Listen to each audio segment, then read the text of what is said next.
Prvi sajam bečejskog stvaralaštva pod nazivom Manifestacija minule subote na Trgu Oslobođenja okupila je više od 60 zanatlija, rukotvoraca, umetnika i poznavaoca različitih veština koji su na jednom mestu predstavili svoje proizvode, umeća i postignuća i to pod sloganom Razmišljaj domaćinski, kupuj bečejski. Cilj je uopšteno promovisanje zdravih ideja, od toga da ljudi mogu svačim da se bave sami, znači ideja uradi sam, preko ideje zdravog života, bavljenja sportom, do ekološke svesti, koju širimo kako kod dece, tako i kod odraslih. Druga stvar koja je isto jako bitna jeste da promovišemo i naše sugrađane koji tako što prave neke proizvode ili neke umetnine, možda i zarađuju za života, možda im je to i hobi, opet svejedno treba ih podržati u tome. Plato ispred tehničke škole bio je rezervisan za borilačke veštine, a sve u cilju promocije zdravog načina života i omasovljenja bečejskih klubova.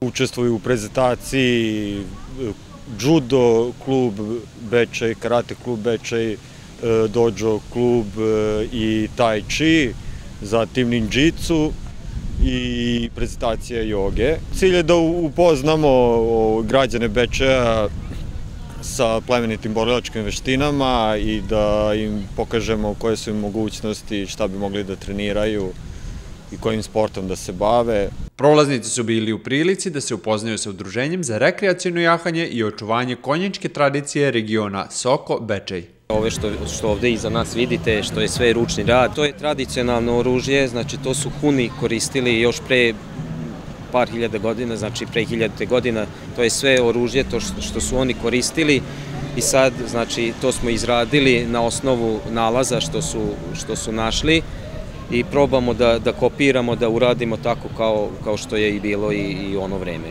Udruženje građana Eko Bečej i dnevni boravak pri Centru za socijalni rad prezentovali su deo proizvoda dobijan reciklažom kako bi se probudila svest mladih i starijih građana i podstakli ih da na kreativan način doprinesu očuvanju prirode.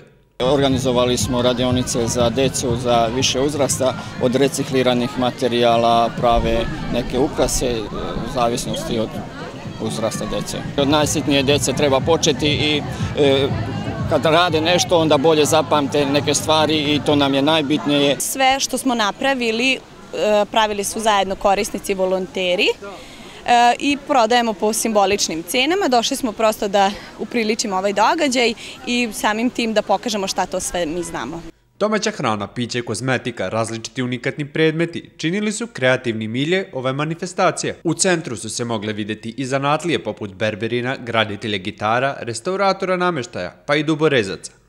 Počeo sam da radim pre jedno 10 godina, stvari od drveta, da malo duborez radim, malo da slikam ikone, od otpada da napravim nešto. Ikone normalno, to su sa starih fresaka i tako dalje, oni kalendara nekadašnji što je bilo. Ja onda to uzem i rukom skiciram i posle radim uljanim bojama i temperama.